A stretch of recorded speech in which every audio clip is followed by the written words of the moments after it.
દોસ્તો, મારી ગુજ્જુની મોજ ચેનલમાં આપનું સ્વાગત છે। આજના વિડીયોમાં આપણે વાત કરવા જઈ રહ્યા છીએ કે કાજલબેન આવ્યા અને તેમના બંને ભાભી લોકો આજે પિયર કેમ ચાલ્યા, શું તેઓ આવ્યા એટલે તેઓ પિયર ગયા અને આજે તો દિવ્યાંશ ભાણાભાઈ એકલા જ પડી ગયા। બધી બચ્ચા પાર્ટી તેમના મામાના ઘરે કેમ જતા રહ્યા, શું દિવ્યાંશ હવે એકલો પડશે, એના જોડે કોઈ નહીં રહે। અને દોસ્તો, આજે કઈ કઈ વસ્તુઓનું મુહૂર્ત કર્યું, કોને તિલક કર્યા, બધું જાણવા મળશે તમને મારા આ વિડીયોમાં। મારી ચેનલ પર નવા હોય તો ચેનલને ફટાફટ લાઇક, શેર એન્ડ સબસ્ક્રાઇબ કરી દો। Full video Thakor family vlog channel, full વિડીયોની લિંક ડિસ્ક્રિપ્શનમાં મૂકેલી જ છે, ત્યાં જઈને તમે આખો વિડીયો વોચ કરી શકો છો। આવી ટૂંકી ટચુકડી લાઈવ લેટેસ્ટ એન્ડ ટ્રેન્ડિંગ માહિતી મેળવવા માટે મારી ચેનલને ફટાફટ સબસ્ક્રાઇબ કરી દો। તો દોસ્તો, હવે તમને વધારે રાહ ન જોડાવતા આપણે વિડીયોની શરૂઆત કરી દઈએ છીએ। તમે વિડીયોમાં લાઈવ નિહાળી શકો છો કે લાખ પોચમનો શુભ દિવસ હોવાથી આજે બધી જ વસ્તુઓનું મુહૂર્ત કર્યું। તો જુઓ, ઘરમાં કેટલા વાહનો હતા એ બધા જ વાહનોની આજે પૂજા કરી। જુઓ, તેમના પપ્પાએ તો તેમની લાલ ગાડીની પૂજા કરી અને શ્રીફળથી તેને વધાવી લીધી। પછી તેની શેની પૂજા કરશે તમે આ વિડીયોમાં જોઈ શકો છો। દોસ્તો, જુઓ તો ખરા, લાભ પાંચમનો દિવસ તો વણધાર્યું મુહૂર્તનો સારો દિવસ કહેવાય।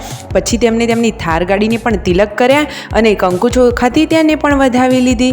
જુઓ તો ખરા, થાર ગાડી તો એકદમ ચક્કાસ ચમકી રહી છે, તેમના માટે તો આ એકદમ બ્લેક ઘોડો છે।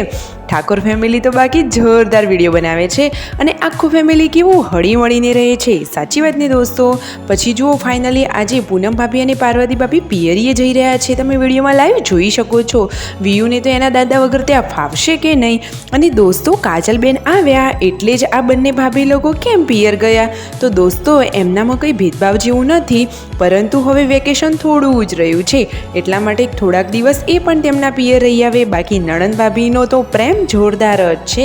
અને દિવ્યાંશ ભાણાભાઈ જુઓ મામા જોડે કસરત કરવા પહોંચી ગયા છે ધાબા ઉપર।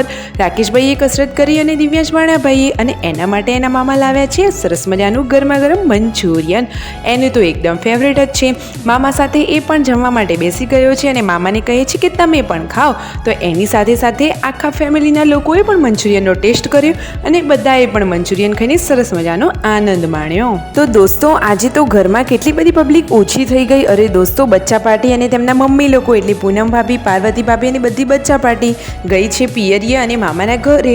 તો આજે તો દિવ્યાંશ ભાણાભાઈ સાવ એકલા જ પડી ગયા। પરંતુ જુઓ તો ખરા, નાનું બાળક દિવ્યાંશ છે તેને મંચુરિયન મંગાવ્યું તો સાથે બધાને પણ ટેસ્ટ કરવા મળ્યો। અરે જુઓ તો ખરા, મામાનું લાવેલું મંચુરિયન ખાઈને ભાણાભાઈ તો કેટલા ખુશ છે। બંને મામા અને રાકેશભાઈ એટલે કે ત્રણેય મામા તેને તો સરસ રાખે છે। મામાના ઘરે તો એને કંઈ ઓછું આવે એવું છે જ નહીં। જુઓ તો ખરા, ભાણાભાઈની બધી જ ઈચ્છાઓ પૂરી કરે છે તેના આ મામા। તો ઠાકોર ફેમિલીના બધા જ લોકો એકદમ સપોર્ટેડ છે, હંમેશા કાજલબેનને સરસ રાખતા રહ્યા છે। અને જુઓ, આજે ખેતરમાં નવા મુહૂર્ત કરી દીધા છે વાવેતરના। તો આજે તો ઘણી બધી નવી નવી સબ્જી વાવી દીધી।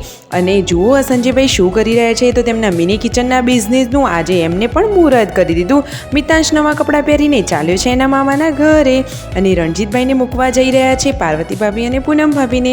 તો આ રહ્યા પાર્વતી ભાભી અને પૂનમ ભાભી, એ બંને લોકો હવે થાર ગાડીમાં બેસીને જશે તેમના પિયરીએ। તો જુઓ, હવે આ રહ્યા દિવ્યાંશ ભાણાભાઈ કે જે સાવ એકલા જ પડી ગયા, પરંતુ મામા જોડે મસ્તી કાઢી અને એમનો પણ ટાઈમ પતી જ જશે। શિલ્પા ભાભી જમવાનું બનાવી રહ્યા છે અને ભાણાભાઈ કસરત કર્યા છે। Like, share and subscribe.